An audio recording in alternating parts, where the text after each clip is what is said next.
Assalamualaikum warahmatullahi wabarakatuh. Alhamdulillahirabbil alamin. Wa bihi nasta'inu ala umuri dunya waddin. Asyhadu an la ilaha illallah wahdahu la syarikalah. Wa asyhadu anna Muhammadan abduhu wa rasuluhu la nabiyya ba'da. Allahumma salli wa sallim wa barik ala nabina Muhammad wa ala alihi wa sahbihi wa man tabi'ahu bi ihsan ila yaumiddin.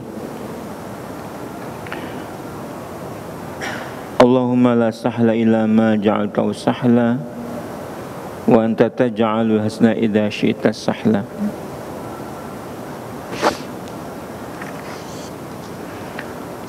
Ayyuhal ikhwah, usikum wa nafsi bittaqwallahi wa ta'atihi faqad faza muttaqun.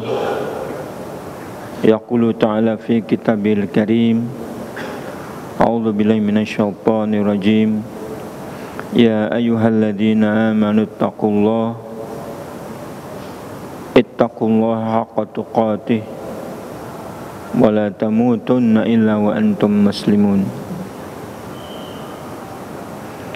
Syukur alhamdulillah, kesempatan maghrib hari ini kita bisa merasakan bahwa nikmat Allah diberikan kepada kita rasakan sebagai nikmat yang istimewa. Paling tidak kita bisa bandingkan kenapa istimewa, karena pada detik ini tidak semuanya orang diberikan nikmat ini. Kita bisa sujud, bisa bermajelis. Ini merupakan pemberian dari Allah Subhanahu wa taala.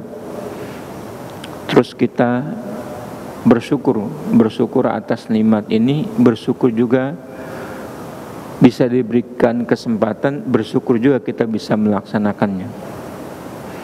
Mudah-mudahan dengan syukur itu bentuk syukur yang diterima oleh Allah Subhanahu wa taala. Kita berharap tentunya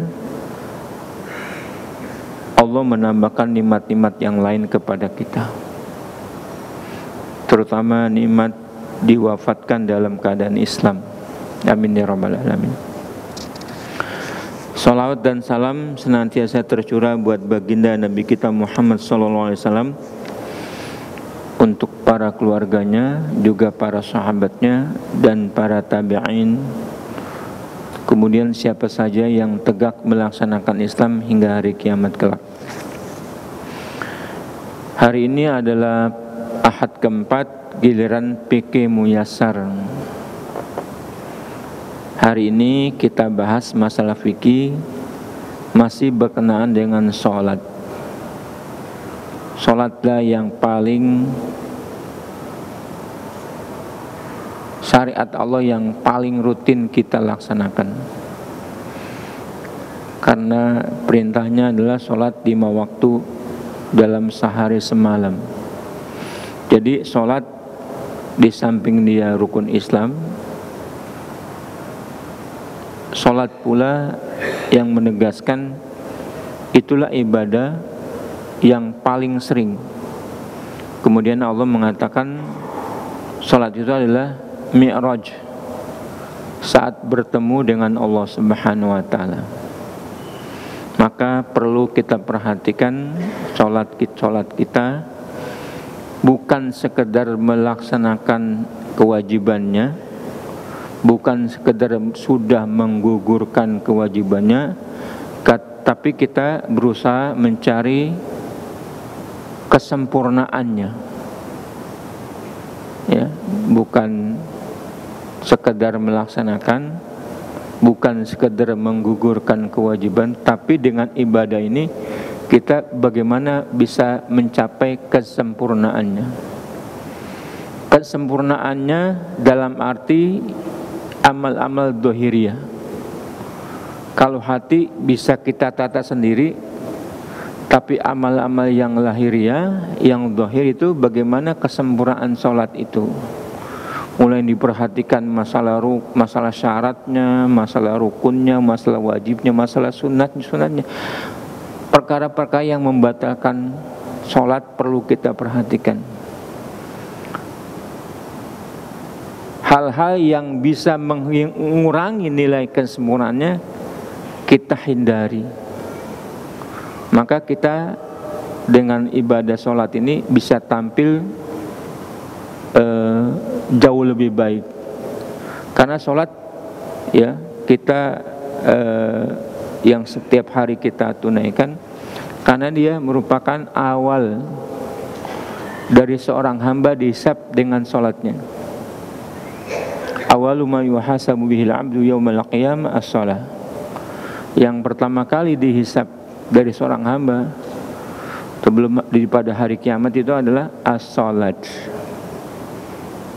Maka perlu kita tingkatkan, bukan sekedar kita menggugurkan kewajiban, bukan sekedar kita melaksanakannya, tapi kita kesempurnaannya kita cari.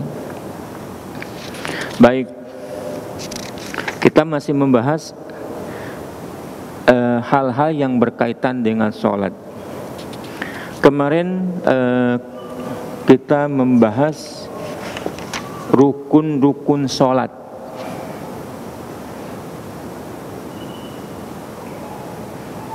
Sampai terakhir,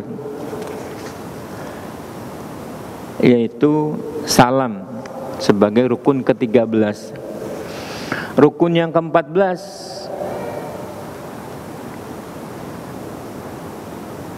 salam itu berarti kita mengucapkan salam. Artinya dengan kita mengucapkan salam berarti sholat kita sudah selesai.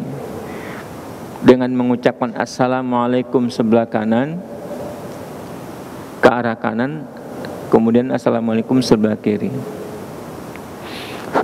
Ada atau tidak ada orang di kiri kanan kita sebagai rukun sebab.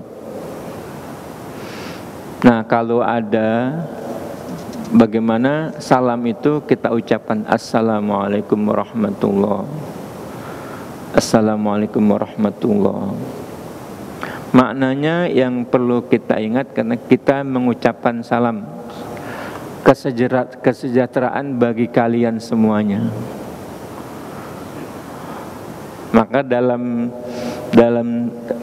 para ahli fikih mengatakan sesuai dengan hadis, yang sebelah kanan sholat itu, sebelah kanan di shop, lebih istimewa daripada yang sebelah kiri. Kenapa? Karena sebelah kanan mendapat ucapan salam sejahtera pertama kali. Itu pernyataan hikmah dari ulama. Rasulullah juga mengatakan bahwa selamat sejahtera bagi ahlul yamin. Orang yang sebelah kanan sholatnya dapat salam pertama. Nah, tetapi ini jadi kita mengamalkan bagaimana berdiri di sebelah kanan. Kalau setiap orang memahami hadis letter luck-nya, maka diisi sebelah kanan,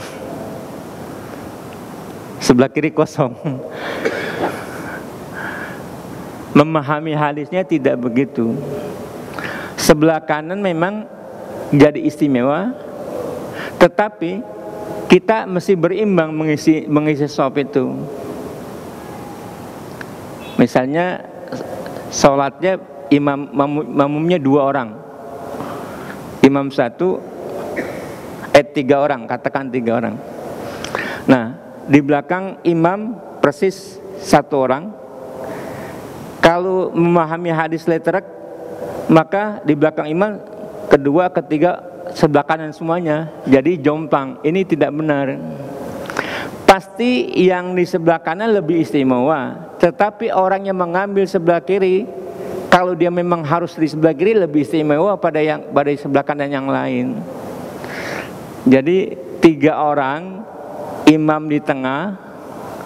Nah itu yang sebelah kiri, karena dia mengambil sebelah kiri, memang harus pasti istimewa daripada yang lainnya. Ngerti nggak?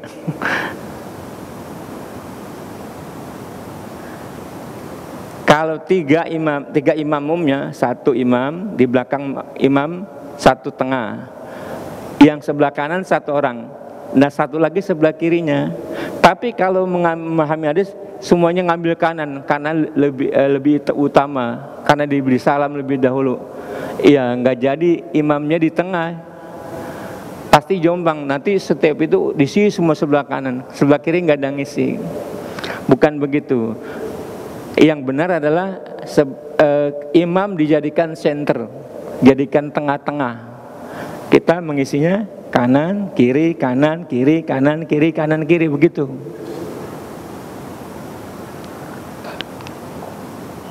Tidak orang yang datang kemudian tidak memaksakan harus ke kanan, padahal kiri masih kosong. Nah, yang masih kosong kiri lebih utama daripada yang kanan lebih jauh itu. Begitu seharusnya kesempurnaan sholat kita. Baik. Yang ke-14, rukun sholat yang ke-14 adalah tertib dalam melakukannya secara berurutan. Sebagaimana Nabi menggunakan kata summa. Summa berarti tertib.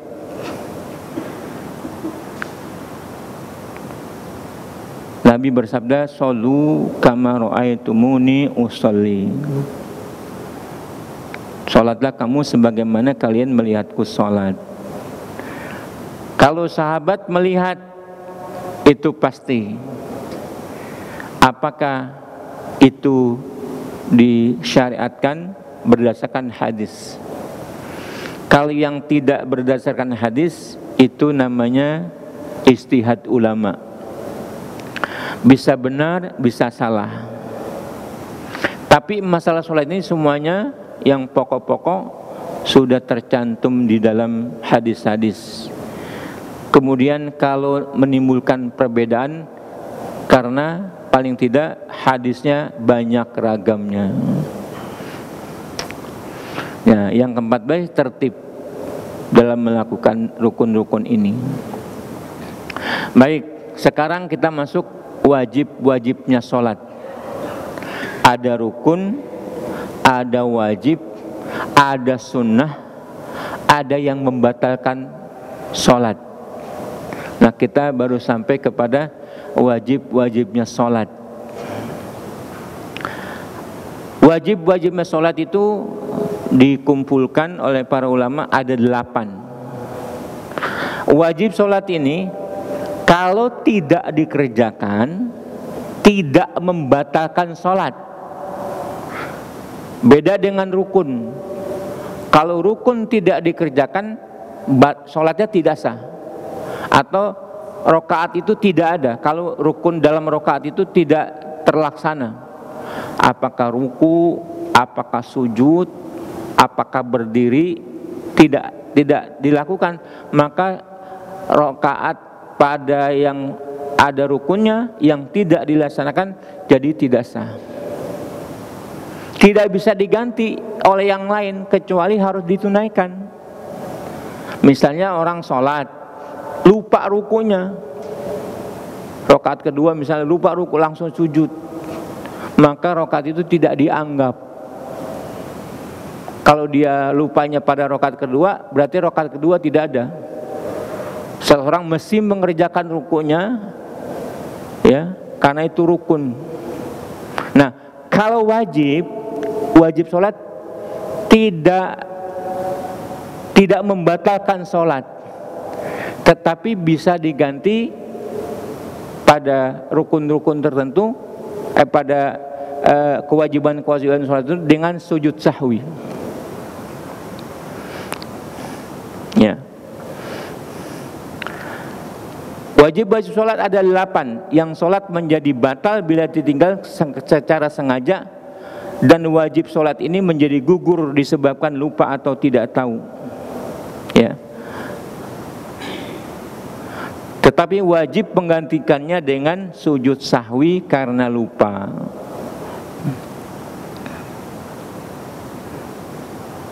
Maka beda antara wajib sholat dengan rukun sholat adalah bahwa barang siapa lupa suatu rukun maka sholatnya tidak sah kecuali dengan melakukannya. Adapun siapa yang lupa wajib sholat maka sujud sahwi cukup sebagai penggantinya. Jadi rukun-rukun sholat lebih ditekankan daripada wajib-wajib sholat. Nah, wajib-wajib sholat itu ada 8. Yang pertama adalah semua takbir selain takbiratul ihram. Kenapa takbiratul ihram tidak termasuk wajib? Karena takbiratul ihram termasuk rukun sholat.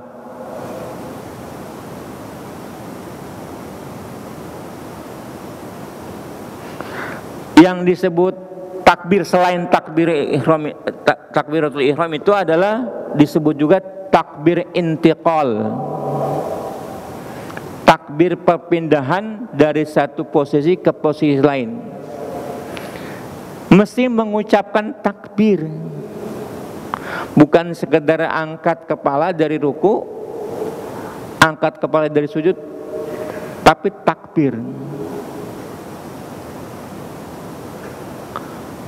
Takbirnya, nah dalam mazhab ini, dalam mazhab yang lain, mengucapkan takbir saja. Misalnya dari berdiri menuju ruku, Allahu Akbar. Sekalipun dalam hati boleh, karena dia bukan rukun.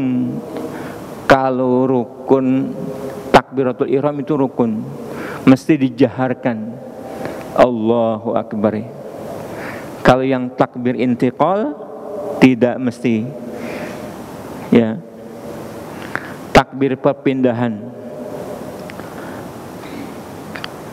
Berdasarkan sabda Nabi, ucapan Ibnu Mas'ud radhiyallahu anhu, dia berkata, ra'aitun Nabiy sallallahu alaihi wasallam yukabbiru fi kulli raf'in wa khafdin wa qiyamin wa qu'ud. Aku melihat Nabi SAW bertakbir di setiap bangun dari sujud dan menunduk untuk ruku dan sujud dan berdiri dan duduk.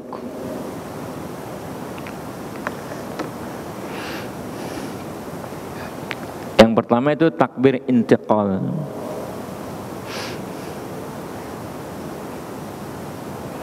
Termasuk sholat berjamaah bersama imam, sekalipun imamnya sudah baca takbir, makmumnya mesti mengucapkan takbir, atau baik dijaharkan atau disirkan.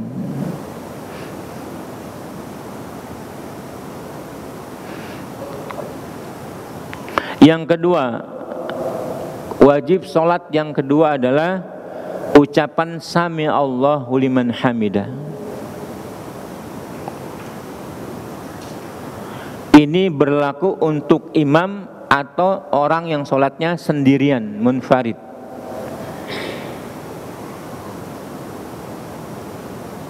Sami Allahu liman hamidah. Berdasarkan hadis Nabi dari Abu Hurairah radhiyallahu anhu, kana Rasulullah sallallahu alaihi wasallam yukabbiru hina yaqumu ila shalah, thumma yukabbiru hina yarka', thumma yaqulu sami Allahu liman hamidah hina yafa'u sulbahu min ar-raka'ah, thumma yaqulu wa qa'im rabbana lakal hamdu atau rabbana walakal hamdu. Rasulullah SAW bertakbir saat berdiri untuk sholat, kemudian beliau bertakbir saat mau ruku, kemudian mengucapkan sami Allahu liman hamidah ketika mengangkat punggungnya dari ruku, kemudian mengucapkannya saat berdiri rabbana lakal hamdu. Nah, itu keterangan bangkit dari ruku adalah mengucapkan sami Allahu liman hamidah. Nah, tapi kalau sholat berjamaah sebagai makmum tidak mengucapkan sami Allahu liman hamidah. Ya. Yang jadi makmum tidak mengucapkan sami Allahu liman hamidah. Nah, ini masih ada juga orang yang tidak paham. Ketika bangkit dari ruku, imam sudah mengucapkan sami Allahu liman hamidah, dia juga mengucapkan sami Allahu liman hamidah. Padahal ini kewajiban nih, wajib. Ya.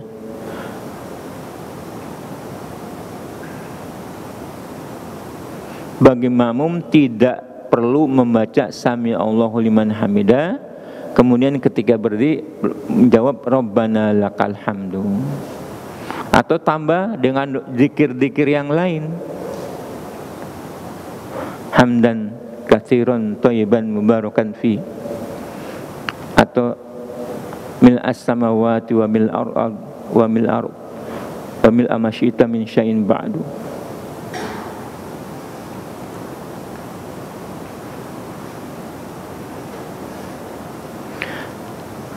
Yang ketiga, kewajiban ketiga, wajib sholat yang ketiga, ucapan Rabbana walakal hamdu, wahai Tuhan kami dan bagimu segala puji, untuk makmum saja.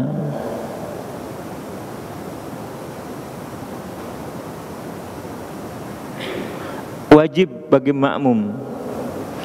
Bagaimana untuk imam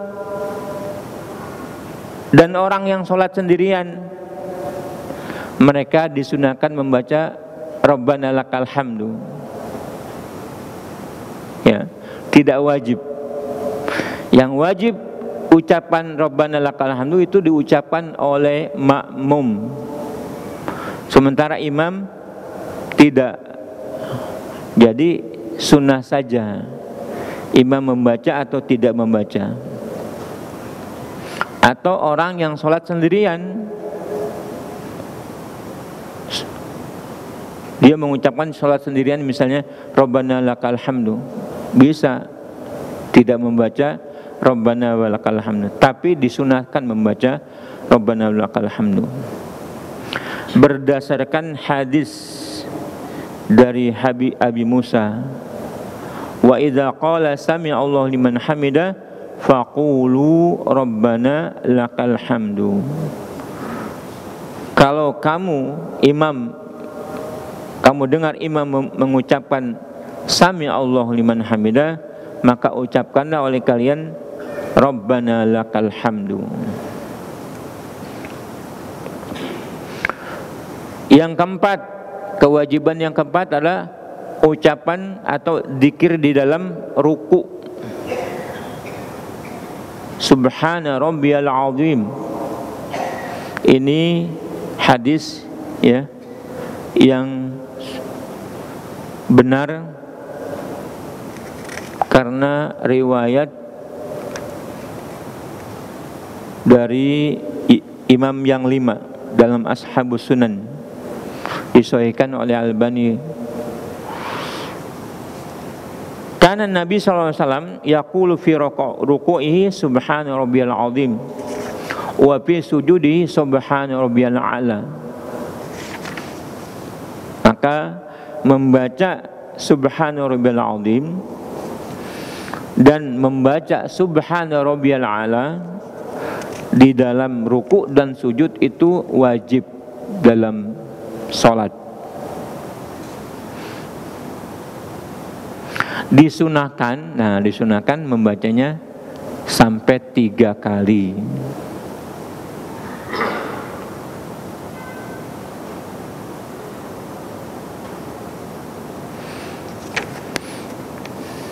Yang keenam ucapan Rabbik firli, yaitu bacaan ketika duduk di antara 2 sujud. Rabbik firli, Rabbik firli, Rabbik firli, Rabbik firli. Itu adalah hadis Ibnu Majah dan Nasai dalam kitabnya Irwaul Ghalil.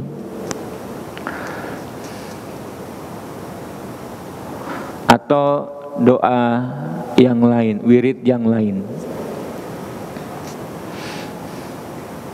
Yang ketujuh, tasyahud pertama bagi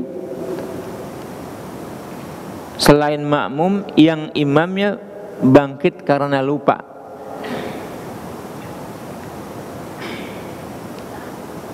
Misalnya sholatnya biasa normal, tidak ada lupanya, maka imam makmum membaca tasyahud awal.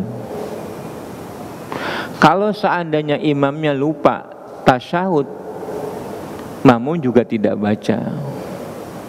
Maka kalau imam sudah harusnya rokaat kedua masih duduk tasyahud, tiba-tiba dia berdiri karena terlupa, makmum tidak membacanya, karena makmum juga tidak boleh memaksa imam supaya duduk.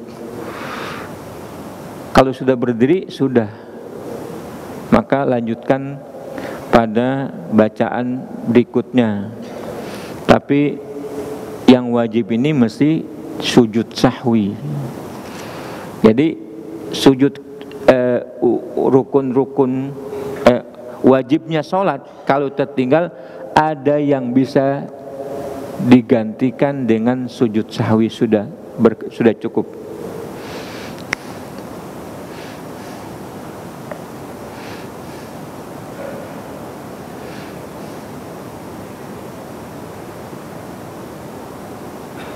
Nah, tasyahud pertama itu apa? Sampai syahadah. At-tahiyatu lillah wa salatu wa thayyibat. Assalamu alayka ayuhan nabi wa rahmatullahi wa barakatuh. Assalamu alayna wa ala ibadillahi salihin. Asyhadu an la ilaha illallah wa asyhadu anna muhammadar rasulullah.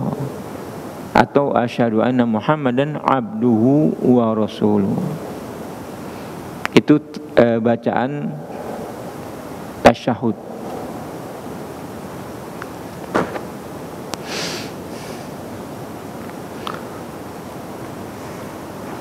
Nah, yang ketujuh adalah yang kedelapan duduk untuk tasyahud awal.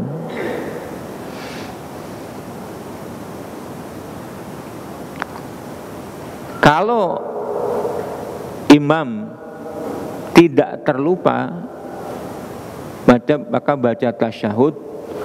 Di samping itu rukun pula, wajib pula berdasarkan hadis Ibnu Mas'ud untuk tasyahud awal itu. Duduknya adalah duduk iftirash. Hadisnya, idza qa'adtum fi kulli raka'atain faqulu at-tahiyatu lillah. Bila kalian duduk pada setiap 2 rakaat, maka ucapkanlah segala penghormatan milik Allah, at-tahiyatu lillah. Juga berdasarkan hadis Rifa'ah binti Rafi', fa idza jalasta fi wasatil salat fatma inna waftarish fakhidaka al-yusra thumma tasyahud. Bila kamu duduk di tengah solat, maksudnya duduk tasyahud awal, maka duduklah dengan tumaknina, bentangkanlah kaki kirimu di atas lantai, yakni duduk iftirash, kemudian bertasyahudlah. Nah, jamaah yang berbahagia, dari 8 ini bagaimana kalau terlupa? Misalnya yang terlupa misalnya takbir. Orang tidak membaca takbir dalam hati atau dijaharkan, lupa. Apakah batal sholatnya? Batal sholatnya.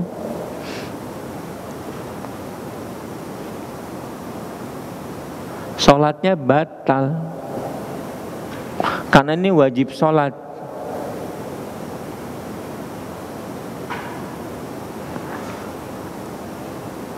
Mesti mengulang. Tetapi ada kewajiban yang cukup diganti dengan sujud sahwi yang tadi tasyahud awal. Maka karena ini wajib, mestinya diperhatikan, ya, semua takbir, ucapan sami Allah liman hamida kita ucapkan, Rabbana lakal hamdu, subhana rabbil azim, subhana rabbil ala, mesti diucapkan karena itu merupakan kewajiban. Ya, tadi disebutkan apabila tidak dilaksanakan wajib-wajib sholat itu, maka sholatnya menjadi batal bila ditinggalkan secara sengaja. Ditinggalkan secara sengaja. Orang sudah tahu terus bisa melaksanakan, ditinggalkan oleh dia secara sengaja, maka sholatnya mesti ditambah. Kalau orang yang tidak tahu karena belum tahu, nah itu tidak menjadi batal. Yang lain bisa digantikan sujud sahwi, yaitu tasyahud awal. Kita adzan dulu. Ya, kita lanjutkan sedikit.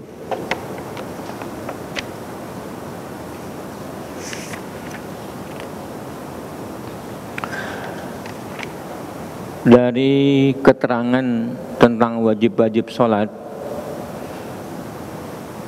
kalau orang yang mampu dan sudah bisa sengaja meninggalkan kewajiban-kewajiban ini, bisa batal sholatnya. Sesuatu yang tidak bisa digantikan dengan tasyahud, ya, yang bisa digantikan tasyahud ada apabila tasyahud awal tidak dilaksanakan. Baik, sekarang sunnah-sunnahnya sholat. Banyak sekali sunnah-sunnahnya sholat. Terbagi menjadi dua, sunnah aqwal dan sunnah af'al. Sunnah yang terkategorikan sebagai ucapan atau bacaan yang sunnah. Yang kedua adalah sunnah af'al, adalah yang dikategorikan sebagai perbuatan-perbuatannya. Nah, di dalam sunnah aqwal, sunnah-sunnah perbuatan ucapan adalah, atau sunnah perkataan, misalnya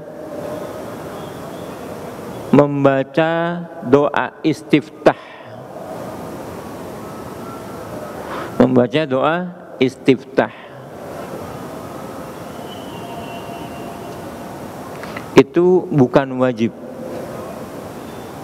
termasuk sunnah. Kemudian baca basmalah selain Al-Fatihah,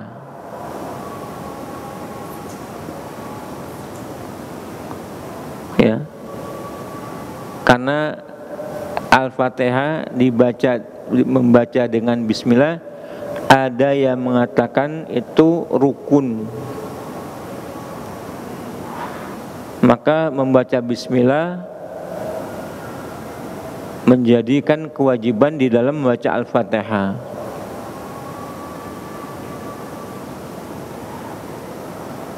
Berdasarkan banyak hadis, ya, bahasa bismillah itu disunahkan pada bacaan-bacaan selain Al-Fatihah. Tetapi membaca Al-Fatihah, membaca bismillah dan Al-Fatihah, ada pendapat yang lebih kuat adalah kewajiban. baik apakah dijaharkan atau disirkan, baik sholat jahriyah atau sholat sirriyah, membaca basmalahnya bisa disirkan atau dijaharkan. Paling tidak itu dikuatkan oleh pendapat Syafi'iyah. Nah, jadi membaca ta'awudz itu ada yang mengatakan wajib, ada yang mengatakan sunnah. Ya, karena perintah Allah.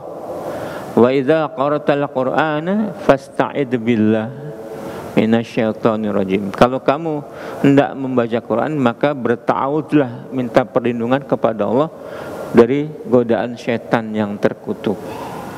Maka kalau kita bertahan kepada ayat, maka baca ta'awudz di dalam membaca Quran, apakah Al-Fatihah, apakah surat-surat yang lain, maka jadi perintah Allah.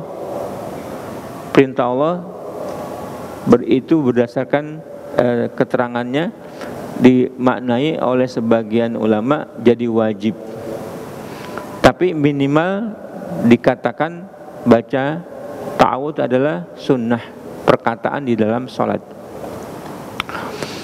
Kemudian membaca ucapan amin. Nah, dalam mazhab Syafi'i amin itu wajib, dijaharkan pula. Tetapi mengucapkan amin jadi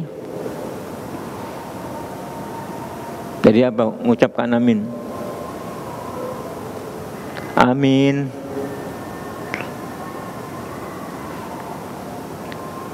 Di sini dikatakan sebagai sunnah. Tapi kalau dalam mazhab Syafi'iyah yang tidak mengucapkan amin itu dianggap bukan golongannya, karena membaca amin atau baik jahriyah atau sirriyah, terutama yang terdengar jahriyah, kalau imam bacanya jahriyah itu jadi wajib. Yang tidak membaca amin bahkan dalam mazhab Syafi'i jadi rukun qaul, rukun aqwal dalam sholat, rukun yang berupa ucapan adalah membaca amin.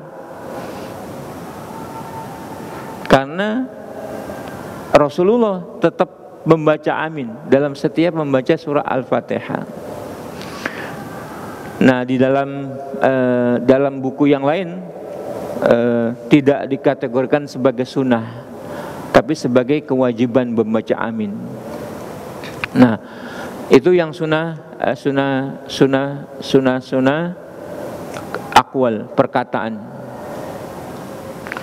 Termasuk membaca surat-surat setelah Al-Fatihah juga sunnah. Baik rakaat pertama, rakaat kedua, rakaat ketiga atau rakaat keempat, sunnah baca surat. Apa bedanya? Yang sunnah ini ditempatkan pada rakaat kedua, ketiga, keempat, nggak ada bedanya. Tetapi kita umumnya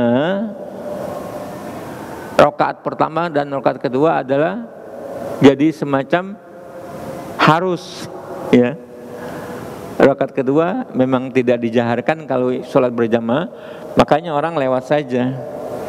Tapi kalau sholat kita sendiri, misalnya sholat ini bebas, kita rakaat ketiga, rakaat keempat boleh baca surat. Sebagaimana di dalam sholat surat kita juga boleh baca, boleh tidak.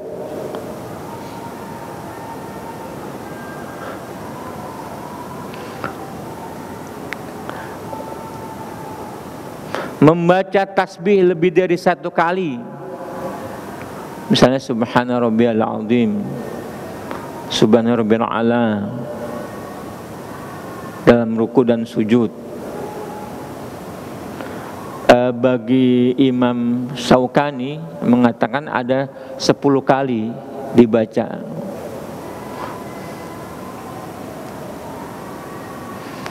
Doa sesudah tasyahud kita boleh doa tasyahud. Misalnya kita baca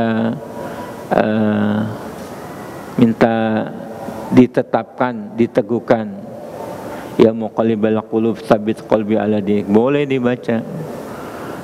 Atau doa-doa di dalam ruku boleh, doa-doa di dalam tasyahud boleh.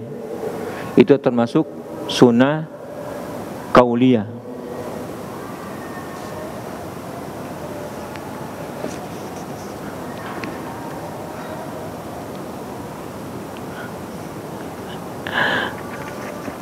Waktunya sudah habis. Ya, sampai di sini dulu karena waktunya sudah habis. Nanti kita lanjutkan pada sunnah-sunnah fi'liyah, sunnah-sunnah af'al, sunnah-sunnah fi'liyah yang belum kita terangkan.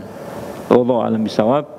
Aqulu qouli hadza wa astaghfirullahi wa lakum wa li sairil muslimina wal muslimat fastaghfiru innahu wal ghafurur rahim. Alafu minkum. Assalamualaikum warahmatullahi wabarakatuh.